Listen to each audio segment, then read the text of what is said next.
champion finalist in the 1500 meters. She's going to be looking to come and hone in on her speed. And her training partner, Gemma Reekie, they have decided that they were going to actually quarantine together to really push each other this season. And of course, Hedda Henne, who had an opportunity to break the European record in the 800 earlier this year. Look at the rest of the field. Laura Hoffman of Switzerland was just introduced, and there's the American Kayla Edwards. Ran at Oklahoma State University. Noelle Yarago, who also does a lot of pace setting at 800 meters, is going to run the full race here in lane 3. Alexandra Bell of Great Britain. And then Elena Bello of Italy and Christine Herring of Germany. Herring, the 6-time national champion. She won earlier at the national championship meet in Germany earlier this summer. So women's 800 meters.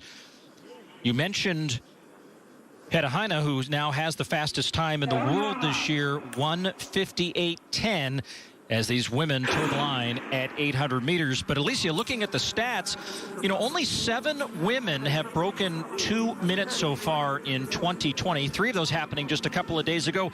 Last year, for comparison, 26 women. It's a very different year for this event.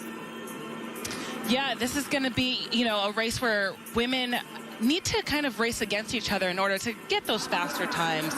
The more you race the 8, the more your time comes down. It is an event where you have to continue to program yourself to, you know, really have it be a race that it's just so second nature for you to just click off the times. As we see right now, you know, we've got the pace setter that is out here by herself.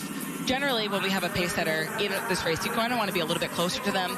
These athletes are still trying to build their confidence. This is a speed sort of threshold event. You want to be able to, speed endurance events, you want to be able to hold that speed for as long as possible. So if these athletes aren't confident in doing that, they're not going to go out with the pace setter so that they tank at the end.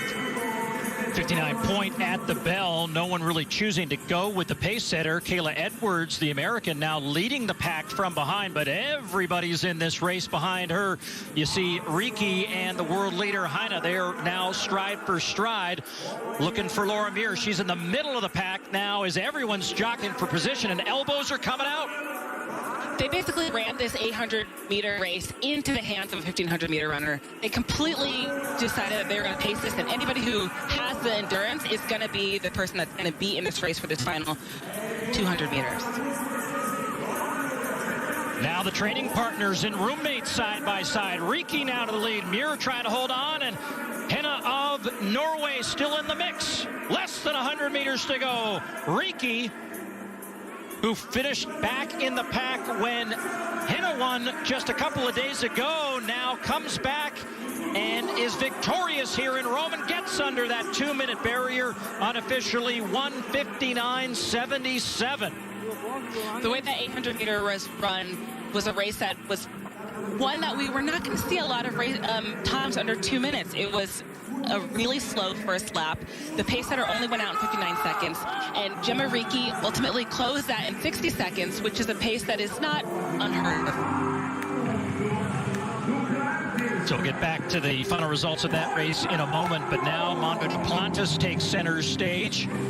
A second attempt at 20 feet 2 inches.